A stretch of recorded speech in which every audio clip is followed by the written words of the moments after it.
When did pretending to be okay become too hard to hide? I can pinpoint the exact moment. Tuesday morning, 7:43 a.m., standing in the school bathroom mirror, watching my hands shake as I tried to cover the bruises on my neck with concealer. For 3 years, I'd been the master of fine. Teachers asked how things were at home. Fine. Friends noticed I was quieter lately. Just tired. Mom asked why I wouldn't eat dinner. Not hungry. Fine became my favorite lie, my security blanket, my shield against a world that couldn't handle the truth. The bruises started small, fingerprint marks on my upper arms that I could hide with long sleeves. Then came the split lip I blamed on walking into a door, the black eye I covered with bangs and makeup stolen from the school nurse's office. Dad's drinking had always been background noise in our house. Empty bottles clinking in the recycling bin, slurred words during dinner, the smell of whiskey on his breath when he kissed my forehead goodnight. But when I turned 16 and started looking more like Mom, the woman who'd left us when I was 8, something shifted. "You remind me of her," he'd slur, gripping my shoulders too tight. Same lying eyes, same ungrateful mouth. The first time he hit me, I was so shocked I convinced myself it was an accident. He'd been reaching for his beer, and I'd walked into his backhand. He cried afterward, begging forgiveness, swearing it would never happen again. I believed him because I had to. The second time, I made excuses. He was stressed about work. I shouldn't have talked back. I should have done the dishes like he asked. By the 10th time, I'd run out of excuses. I just had survival. My best friend Kieran had been asking questions for weeks. Why didn't I hang out anymore? Why did I flinch when people raised their voices? Why did I always wear turtlenecks, even in September heat? "You're scaring me," she said after I declined another sleepover invitation. "Talk to me." But how do you explain that your father sees your mother's face when he looks at you? How do you admit that the man who taught you to ride a bike now leaves handprint bruises on your throat? How do you say the words out loud when saying them makes it real? So I kept pretending, kept saying fine, kept painting concealer over purple fingerprints and telling myself this was normal teenage stuff. Everyone has family problems, right? That Tuesday morning changed everything. I'd been in the bathroom for 20 minutes, layering foundation over the newest marks, a perfect handprint around my neck from where he'd slammed me against the kitchen wall the night before. My hands wouldn't stop shaking. The concealer kept smearing. "This is insane," I whispered to my reflection. "This isn't fine." The bathroom door opened. Kieran walked in, took one look at my tear-streaked face and the makeup covering my neck, and her expression shifted to horror.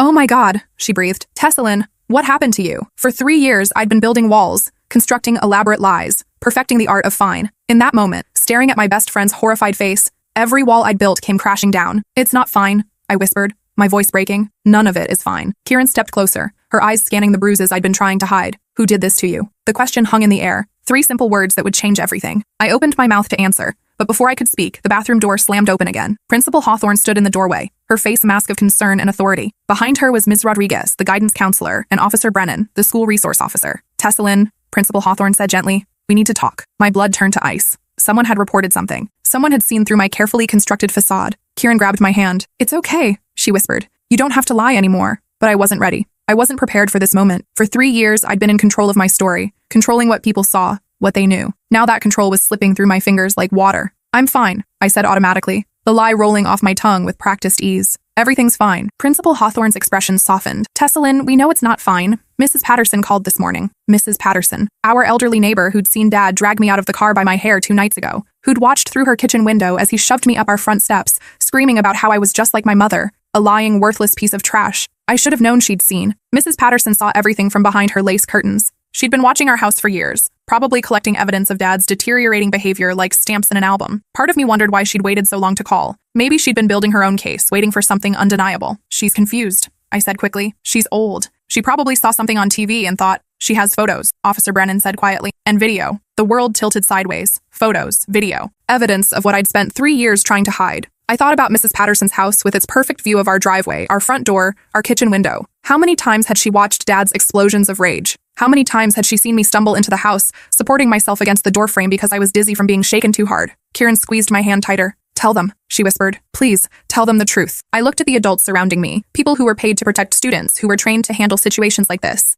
people who would have to call Child Protective Services, people who would have to involve the police, people who would tear apart what was left of my family. "I can't," I choked out. "You don't understand. He's not always like this. When he's sober, he's a man who hurts children," Ms. Rodriguez finished gently. "Tessalyn, this isn't your fault. Nothing you did caused this." But that's where she was wrong. I knew exactly what caused it. I looked like Mom. I sounded like Mom. I had Mom's stubborn streak, her way of talking back, her refusal to just shut up and take it. Mom had been smart enough to leave. I wasn't. I remembered the night she left. I was 8, hiding at the top of the stairs, watching through the banister spindles as she threw clothes into a suitcase while Dad paced behind her, alternating between begging and threatening. "Don't do this, Catherine," he'd pleaded. "Think about Tessalyn. She needs her mother. She needs a mother who's alive." Mom had shot back, her voice shaking. "And if I stay here, you're going to kill me eventually. I would never—" "You put your hands around my throat last week, David. You squeezed until I saw stars." What happens next time? What happens when you're drunker, angrier, when you finally cross that line you can't uncross? Dad had collapsed into his chair, sobbing. I'll change. I'll get help. I'll stop drinking. You've said that before. Mom's voice was hollow, defeated, dozens of times. The only thing that changes is how creative you get with your excuses. She'd looked up then and seen me watching. Our eyes met across the space between the stairs and the living room, and I saw something break in her face.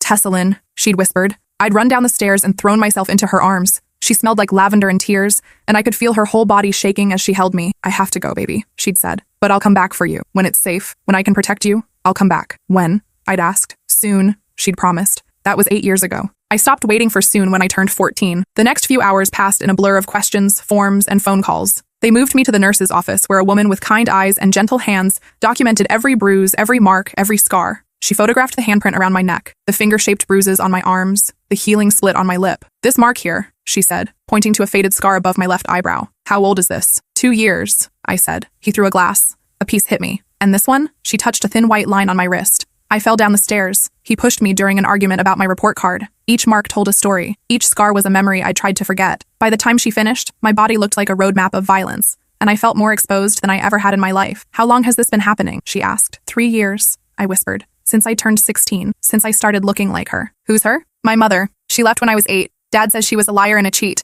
Says I'm just like her. The nurse wrote everything down, her pen scratching across the paper like a judgment being rendered. I thought about the progression, how it had escalated so gradually that I'd almost been able to convince myself it was normal. It started with harsh words, then grabbing, then shoving. The first real hit had been almost anticlimactic after months of building tension. By the time the slaps became punches, the punches became choking. The choking became full-blown beatings. I was so deep in the pattern that escape felt impossible. Each incident was followed by apologies, promises, brief periods of kindness that made me hope things would get better. They never did. By lunchtime, a CPS worker had arrived. Barbara Chen was a small woman with tired eyes and a briefcase full of paperwork. She explained the process: emergency removal, temporary placement, court hearings, investigations. Where will I go? I asked. We have a foster family that specializes in emergency placements. They're good people. They understand what you've been through. Foster care. The words felt foreign and terrifying. I'd spent 3 years protecting my father's secret, and now strangers would be making decisions about my life. What about school? What about my job? I worked at a local coffee shop 20 hours a week, saving for college, maintaining some semblance of normal teenage life. We'll figure it out, Barbara said. Right now, we need to focus on keeping you safe. Safe. Another word that felt foreign. Barbara explained what would happen next. Dad would be arrested when he got home from work. I'd be taken to the foster home immediately. There would be interviews, evaluations, court dates. My life as I knew it was over. Can I say goodbye to anyone?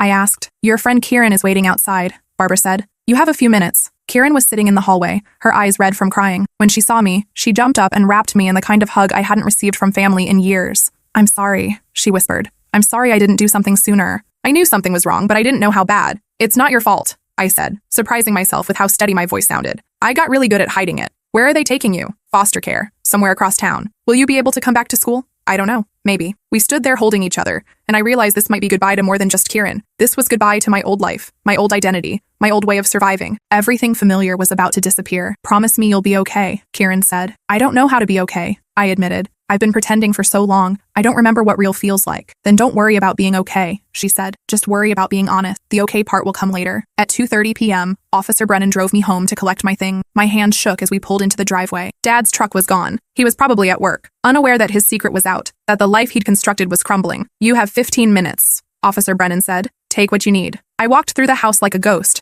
seeing it with new eyes. The hole in the living room wall where Dad had thrown a bottle. The kitchen table with one leg slightly shorter than the others, broken during one of his rages and never properly fixed. The family photos where I stood stiff and uncomfortable, my smile never quite reaching my eyes. I noticed things I'd trained myself not to see. The way the floorboards creaked near the stairs, where I'd learned to step lightly to avoid waking him. The chip in the kitchen counter where my head had hit during one particularly violent episode. The blood stain on the hallway carpet that we'd never been able to completely clean. This house held 8 years of memories, some good, most terrible. Before Mom left, there had been birthday parties in the backyard, Christmas mornings full of laughter, bedtime stories read in silly voices. But those memories felt like they belonged to someone else. Some other family that had lived here before violence moved in and took over. In my bedroom, I packed quickly. Clothes, toiletries, my journal, the few photos I had of Mom, my laptop, and the small stuffed elephant she'd given me before she left. Everything that mattered fit in 2 garbage bags and a backpack. As I was finishing, I heard Dad's truck pull into the driveway. My blood froze. Officer Brennan was outside talking to Barbara. I was alone in the house with the man who'd spent 3 years using me as his personal punching bag. His footsteps echoed through the house, heavy and familiar.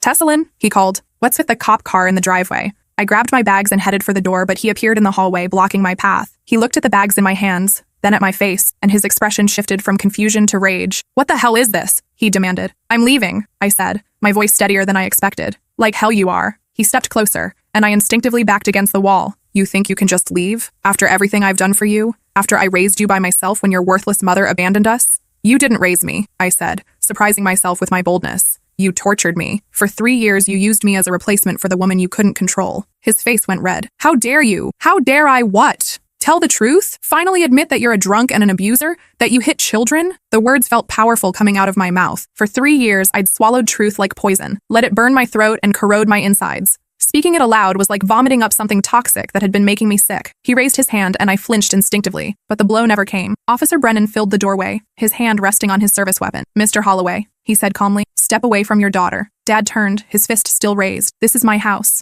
My daughter. You have no right." "Actually, I do." Officer Brennan held up a piece of paper. "Emergency protective order. You're not allowed within 500 feet of Tessalin until the hearing." "This is bullshit," Dad snarled. "She's lying. She's a manipulative little bitch just like her mother. You can't believe—" "Sir, I need you to leave the residence immediately." "Leave? This is my house." "Not anymore. You have 10 minutes to pack a bag and find somewhere else to stay." I watched my father, this man who'd terrorized me for years, crumble. His shoulders sagged, his hands shook. For the first time in years, he looked small and powerless. The transformation was startling. Without the context of fear, without the dynamic of power and control, he just looked like what he was. A broken, alcoholic man who destroyed everything good in his life. "Tessalin," he said, his voice breaking. "Please, I'm sorry. I never meant—" "Yes, you did," I said quietly. "You meant every hit, every bruise, every time you told me I was worthless. You meant all of it. I was drunk. I wasn't thinking clearly." "You were drunk when you chose to drink," I said. "You were sober when you chose not to get help. You made choices and I paid the price for them." Officer Brennan escorted me outside while Dad packed his bag. I sat in the back of the patrol car, watching my childhood home through the window, knowing I'd never see it again. The irony wasn't lost on me. For years, I dreamed of leaving this house, of escaping the nightmare it contained. But now that it was happening, I felt strangely empty. This house was my prison, but it was also the only home I'd ever known. The Foster family lived across town in a modest 2-story house with a flower garden and a porch swing. Frank and Delilah Morrison were in their 50s, empty nesters who'd been fostering teenagers for over a decade. They welcomed me with quiet kindness and showed me to a small but comfortable room with lavender walls and white furniture. "This is yours for as long as you need it," Delilah said. "We know this is scary. We know you've been through hell, but you're safe now." Safe, that word again. The room was everything my bedroom at home wasn't. Peaceful, clean, free of bad memories. There was a desk by the window, a bookshelf filled with young adult novels, and a bulletin board where I could pin photos and mementos. It felt like stepping into someone else's life. "We have a few house rules," Frank explained as we sat in their living room. "Nothing too complicated. We eat dinner together when possible. We ask before having friends over. We respect each other's space and belongings. And we communicate when there are problems instead of letting them fester." Communication. Another foreign concept. What if I don't know how to do that? I asked. Communicate, I mean. In my house, talking about problems usually made them worse. Delilah's expression softened. "Then we'll teach you. We'll all learn together." That first night, I lay in the unfamiliar bed, staring at the ceiling, waiting for the sound of heavy footsteps in the hallway, waiting for the doorknob to turn, waiting for the pain. It never came. Instead, I heard gentle sounds. The television murmuring downstairs, Frank and Delilah talking quietly, the house settling into evening silence. Normal sounds, safe sounds. I cried myself to sleep that night, but for the first time in years, they were tears of relief instead of fear. The next few weeks passed in a haze of legal proceedings, therapy appointments, and adjusting to life without fear. I learned what it felt like to come home without checking if Dad's truck was in the driveway. I discovered what dinner conversations sounded like without the threat of violence hanging over every word. Dr. Patricia Summers, my court-appointed therapist, helped me understand the difference between normal family conflict and abuse. She explained trauma responses, hypervigilance, and why I flinched at sudden movements even in safe environments. "Your nervous system has been in survival mode for 3 years," she explained during our third session. "It's going to take time to convince your brain that you're actually safe now." "How long?" I asked. "Everyone heals differently, but the fact that you're asking means you're already starting." Therapy was harder than I'd expected. Dr. Summers asked questions that forced me to examine memories I'd buried, to feel feelings I'd numbed, to acknowledge truths I'd denied. Some sessions left me exhausted. Others left me angry. All of them left me a little more honest with myself. "Tell me about before the abuse started," she said one afternoon. "What was your relationship with your father like when you were younger?" I thought back to my earliest memories. He was different. Not perfect, but different. He taught me to ride a bike, helped with homework, took me to the park. He drank then too, but it was manageable. What changed? Mom left, and I started getting older, looking more like her. But you understand that you looking like your mother isn't what caused the abuse, right? The abuse was always a possibility. Your appearance might have been a trigger, but it wasn't the cause. I struggled with this concept. For years, I'd convinced myself that if I just looked different, acted different, been different, maybe Dad wouldn't have hurt me. Accepting that it wasn't my fault meant accepting that I'd had no control over the situation, which was somehow more terrifying than believing I'd caused it. Kieran visited every day after school, helping me catch up on assignments, bringing gossip from school, treating me like I was still the same person despite everything that had changed. How's everyone reacting? I asked one afternoon as we sat on the Morrisons' porch swing. She hesitated. Some people are being weird about it. Asking invasive questions, treating you like a charity case,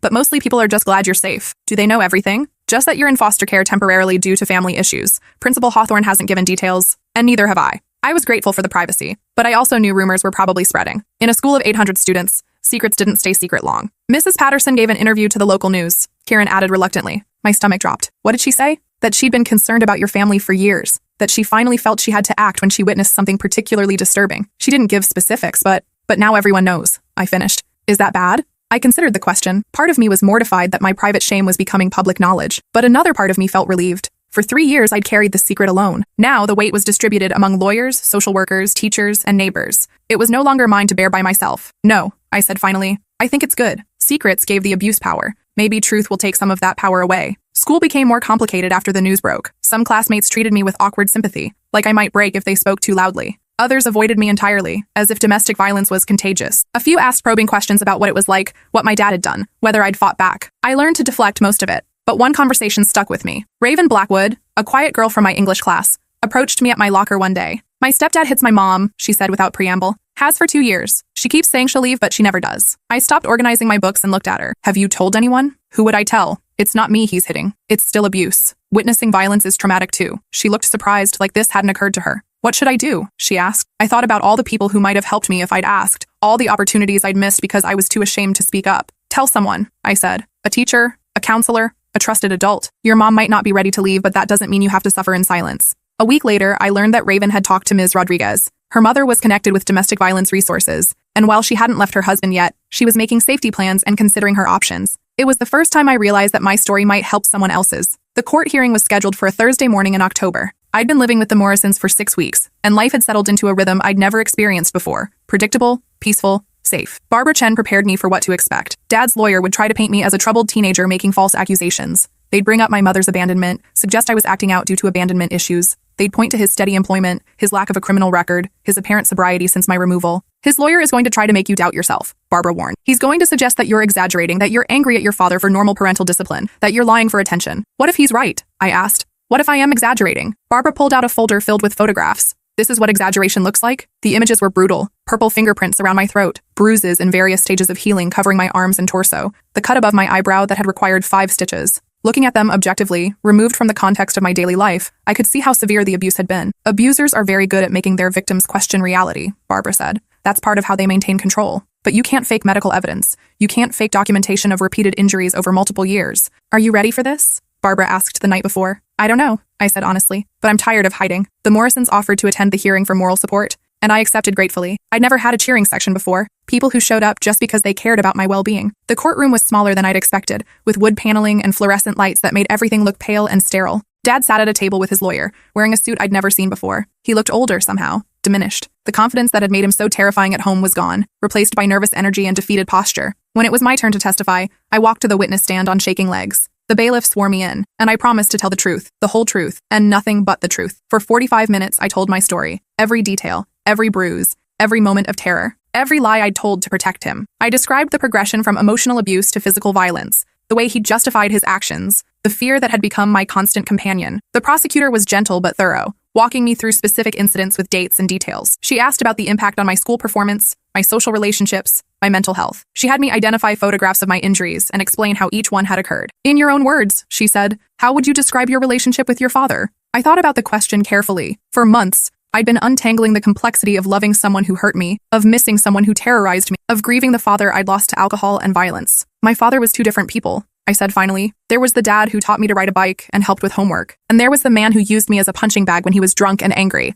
I loved the first person and was terrified of the second. But somewhere along the way, the second person took over completely, and the first person disappeared. Dad's lawyer tried to rattle me during cross-examination. He was a stern man with silver hair and a condescending tone that reminded me uncomfortably of my father during his worst moments. Isn't it true that you've always been a difficult child? He asked. I've always been his child, I replied. I don't know if that makes me difficult. Isn't it true that you frequently disobeyed your father's rules? Which rules? The rule about not talking back when he called me worthless? The rule about not crying when he hit me? Which rules are we talking about? Objection, Barbara's lawyer said. Argumentative. The judge sustained the objection, but I'd made my point. Isn't it true that you resent your father for your mother's abandonment? I resent my father for hitting me, I said calmly. My mother's choices are separate from that. But you admit you have anger toward your father? Yes, I'm angry that he chose alcohol over his daughter. I'm angry that he hurt me instead of getting help. I'm angry that he made me afraid in my own home. Those seem like reasonable things to be angry about. The lawyer spent 20 minutes trying to trip me up, to get me to contradict myself or admit to exaggerating. But the truth was simple and consistent. Dad had hurt me repeatedly for 3 years.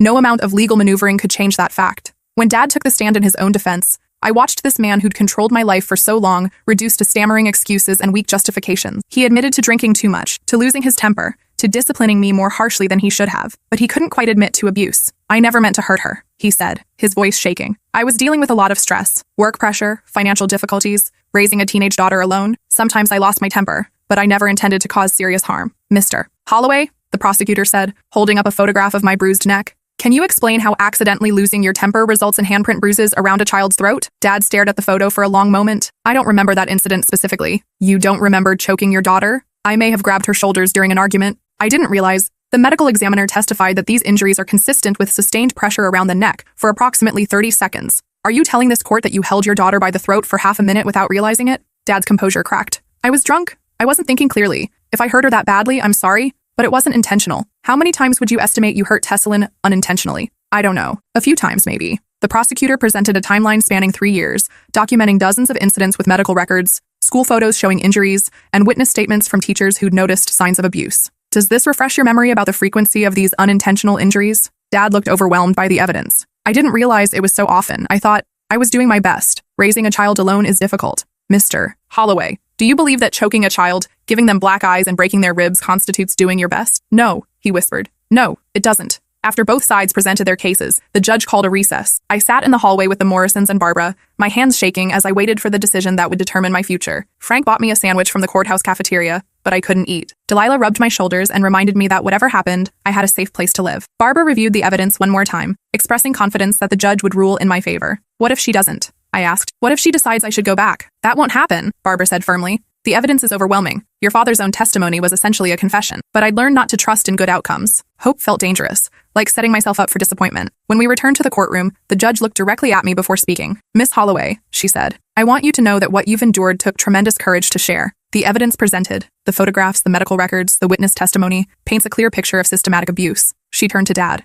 Mr. Holloway, your parental rights are hereby terminated. You are ordered to continue alcohol treatment and anger management counseling. The protective order will remain in effect indefinitely. Dad's shoulders shook. His lawyer put a hand on his arm, but he shrugged it off. Relief flooded through me so suddenly that I felt dizzy. It was over. Actually, legally, finally over. Tessalyn, Dad called out as I stood to leave. I'm sorry. I'm so sorry. I stopped and turned back to him. 3 months ago, those words might have meant something. 3 months ago, I might have been willing to forgive him, to give him another chance, to go back to pretending everything was fine. I know you are, I said quietly. But sorry doesn't undo 3 years of bruises. Sorry doesn't erase the fear. Sorry doesn't make what you did okay. He nodded, tears streaming down his face. I hope you get better, I continued. I hope you get sober. I hope you learn to live with what you did. But I'm done pretending that your apologies are enough. I walked out of that courtroom a free person for the first time in 3 years. The Morrisons offered to let me stay through high school graduation, and I accepted gratefully. Life settled into a new normal, one built on honesty instead of lies, safety instead of fear, truth instead of pretense. I joined the drama club and discovered I had a talent for acting. Ironic, considering I'd been performing the role of Fine for so long. The first play I auditioned for was The Glass Menagerie,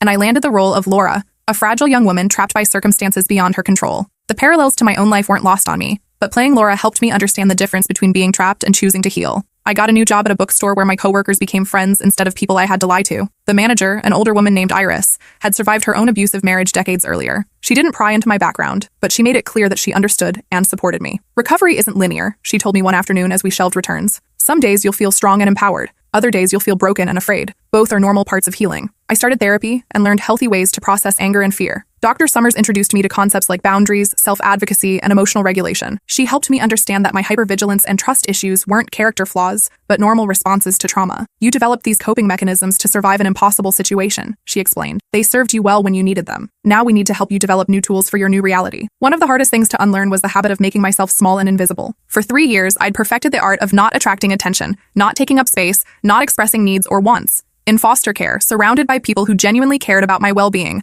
I had to learn how to exist normally. What do you want for dinner? Delilah would ask, and I'd freeze. For years, wanting things had been dangerous. Expressing preferences had led to conflict. I'd trained myself not to have opinions. I don't know, I'd say automatically. That's okay, Delilah would respond patiently. Think about it. What sounds good to you? Slowly, I learned to trust that having preferences was safe, that expressing needs wouldn't result in punishment, that taking up space was allowed. Kieran and I remained best friends, but our relationship deepened. She'd seen me at my worst and stayed. She'd witnessed my breakdown and helped me rebuild. She'd proven that some people can be trusted with the truth. "Do you ever think about your mom?" she asked one evening as we worked on homework together. I'd been wondering the same thing. Every day. I wonder where she is, whether she's safe, whether she thinks about me. "Have you tried to find her?" Barbara looked into it. There's no current address, no employment records under her maiden name or married name. She either changed her identity or... I didn't finish the sentence, but Kieran understood. "Or she was dead." "Maybe she'll find you," Kieran said. "Maybe she's been looking too." I wanted to believe that, but I'd learned to temper hope with realism. If Mom had wanted to find me, she'd had 8 years to do it. Her absence felt like another form of abandonment,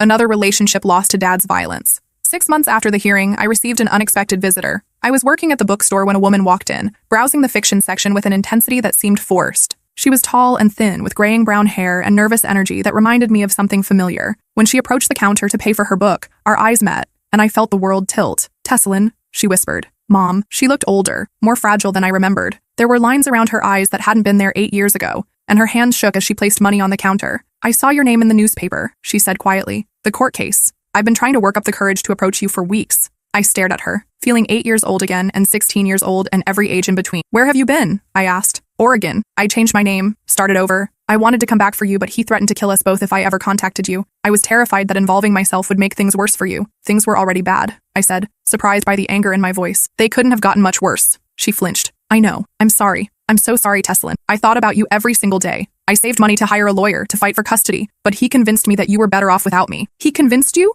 Or you convinced yourself?" The question hung between us. I could see her struggling with it, weighing honesty against self-preservation. "Both," she admitted finally. "I was terrified of him, but I was also terrified of being a mother, of failing you the way I felt I'd already failed. Leaving felt like the only choice, but staying away, that was cowardice." I studied her face, looking for the mother I remembered, trying to reconcile my childhood need for her with my adult understanding of her choices. "I'm not angry anymore," I said, and was surprised to realize it was true. "I'm not happy about it, but I understand it. You were a victim too." She started crying then, quiet tears that spoke of years of guilt and regret. "I have so many questions," I said. "I have time," she replied. "All the time you need." We talked for hours after my shift ended. She told me about her life in Oregon, the job she'd built, the therapy she'd received, the way she'd learned to live with the guilt of leaving me behind. I told her about the abuse, the foster care, the slow process of healing. "I want to be part of your life again," she said as the evening wound down. "If you'll let me. Not as the mother who should have protected you, but as the woman who loves you and wants to do better." "I'd like that," I said, "but slowly. I need time to figure out how to trust you again, however long it takes," she promised. On graduation day, I stood on the stage accepting my diploma,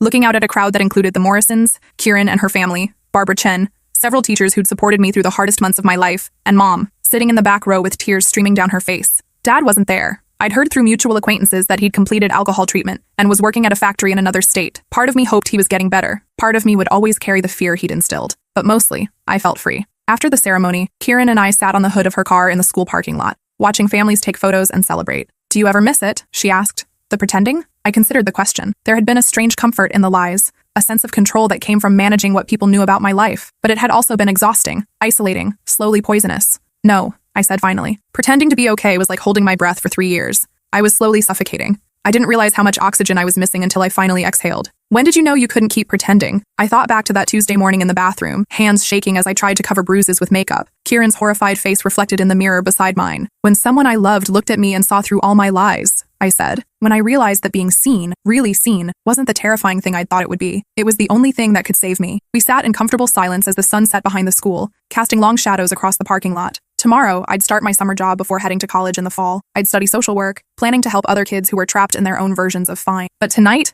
I just wanted to sit with the truth. The messy, complicated, beautiful truth of a life no longer built on lies. For the first time in years, when someone asked how I was doing, I could answer honestly, I was okay. Not pretending to be okay. Not hiding behind fine. Actually genuinely, healingly okay. And that made all the difference. 3 years later, I graduated college with a degree in social work and a job offer at the same agency where Barbara Chen worked. On my first day, she pulled me aside. "I'm proud of you," she said. "You took your worst experience and turned it into your greatest strength." I thought about that as I sat across from my first client, a 15-year-old girl with bruises she claimed came from falling downstairs, anxiety she dismissed as normal teenage stress, and a father who called 17 times during our hour-long session. "How are things at home?" I asked gently. "Fine," she said automatically, her eyes not meeting mine. I recognized that word, that tone, that carefully constructed wall. I'd built the same wall once, painted it with the same lies, defended it with the same desperation. "That's interesting," I said quietly. "I used to say everything was fine, too, even when it wasn't, even when fine was the biggest lie I'd ever told." Her eyes snapped to mine. For just a moment, I saw a crack in her wall. "What happened when you stopped saying everything was fine?" she asked.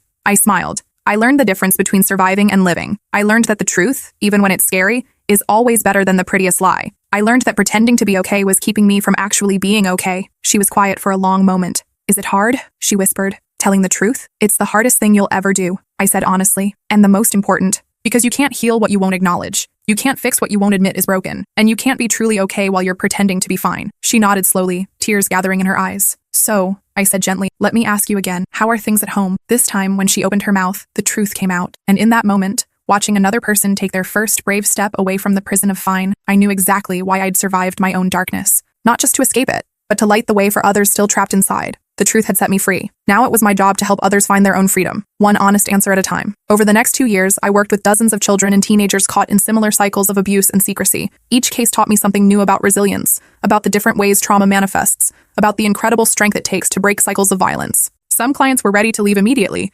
desperate for any escape from their situations. Others needed months of relationship building before they felt safe enough to admit the truth. A few weren't ready to leave at all. And I learned the heartbreaking lesson that you can't save someone who isn't ready to be saved. But the ones who were ready, who found their courage and chose honesty over self-protection, those cases reminded me why I'd chosen this work. There was Marcus, a 12-year-old boy whose stepfather beat him with extension cords for minor infractions. He'd been covering his injuries with long sleeves and elaborate stories for 2 years before a gym teacher noticed the marks during a locker room check. There was Elia, a 16-year-old girl whose mother's boyfriend had been sexually abusing her since she was 13. She'd tried to tell her mother twice, but each time her mother chose the boyfriend over her daughter's safety. There was David, a 14-year-old whose grandmother beat him with wooden spoons and kitchen utensils, justifying it as traditional discipline. He'd been taught that honor and family loyalty required him to endure the abuse silently. Each child carried their own version of fine, their own elaborate system of lies and excuses designed to protect their abusers and preserve their families. And each one had to find their own path to truth. Not all of them made it. Some returned to their abusive situations despite interventions. Some aged out of the system without ever fully healing. Some carried their trauma into adulthood, perpetuating cycles they'd never learned to break. But enough of them found freedom to make the work worthwhile. On my 5th anniversary as a social worker, Barbara threw me a small celebration in the office break room. As I looked around at my colleagues,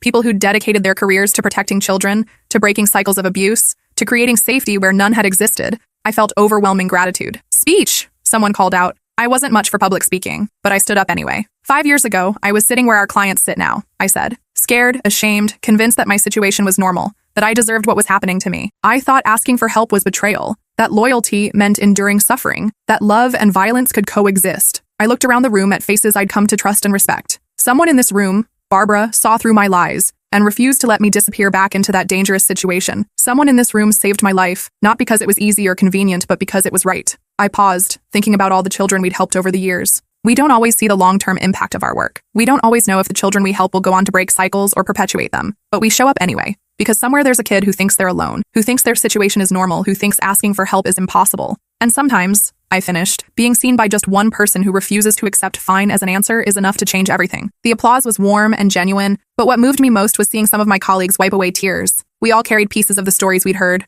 the children we'd helped, the ones we'd lost. After work that day, I drove to the cemetery where I'd left flowers on Mom's grave. She died 2 years earlier from cancer, and while our relationship had never fully healed, we'd found peace with each other before the end. I wish you could see what I'm doing now, I said to her headstone. I think you'd be proud. The wind rustled through the trees, and for a moment, I felt her presence, her approval, her love. I'd spent years angry at her for leaving, for choosing her own safety over mine. But working with abuse survivors had taught me compassion for the impossible choices people make when they're terrified and powerless. Mom had been a victim too. She'd done the best she could with the resources she had. And while her best hadn't been enough to protect me in the moment, her example had eventually taught me that leaving an abusive situation was possible. 10 years after my own escape, I was invited to speak at a conference for social workers and educators about recognizing signs of domestic abuse in children. Standing at the podium, looking out at an audience of professionals dedicated to child protection, I felt the full weight of how far I'd come. Abused children are expert liars, I began. Not because they're dishonest by nature, but because lying becomes a survival skill. They learn to read adult emotions and respond accordingly. They become masters of fine because fine keeps them safe in the short term. I clicked to my first slide. A photo of myself at 16, taken for school yearbook. To most observers, I looked like a normal teenager. Clean clothes, genuine smile, no visible injuries. This photo was taken 3 weeks after my father gave me a concussion, I said. I'd become so skilled at concealing abuse that even trained professionals missed the signs for years. I spent the next hour sharing specific indicators of abuse,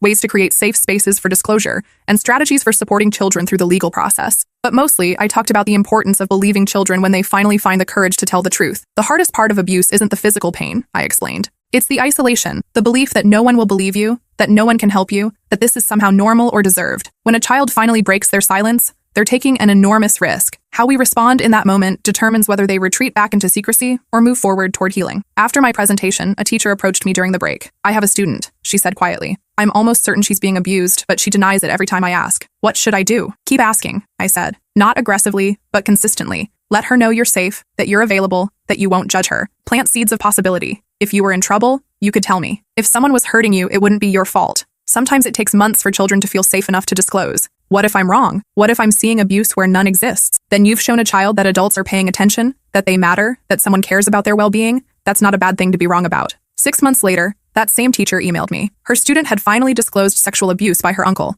The girl was removed from the dangerous situation and placed with relatives who could protect her. She said she'd been wanting to tell someone for 2 years, the teacher wrote, but she was waiting for someone she could trust. "Thank you for encouraging me to keep trying." These were the moments that made everything worthwhile. Knowing that my story had helped someone else recognize and respond to abuse, that my experience had prevented another child from suffering in silence. As I write this, 15 years have passed since that Tuesday morning, when I finally stopped pretending to be okay. I'm 31 now, married to a kind man who understands trauma and respects boundaries, mother to a daughter I'm determined to raise with honesty and emotional safety. My daughter will never have to wonder if asking for help is betrayal. She'll never have to choose between family loyalty and personal safety. She'll grow up knowing that love and violence are incompatible, that adults are responsible for creating safety, that her worth isn't contingent on her ability to manage other people's emotions. Sometimes I think about the girl I was at 16, terrified, ashamed, convinced that survival meant silence. I want to tell her that speaking up won't destroy her life, it will save it. I want to tell her that the adults who matter will believe her, support her, help her heal. But mostly, I want to tell her that pretending to be okay isn't strength, it's a prison. And while the truth might be terrifying initially,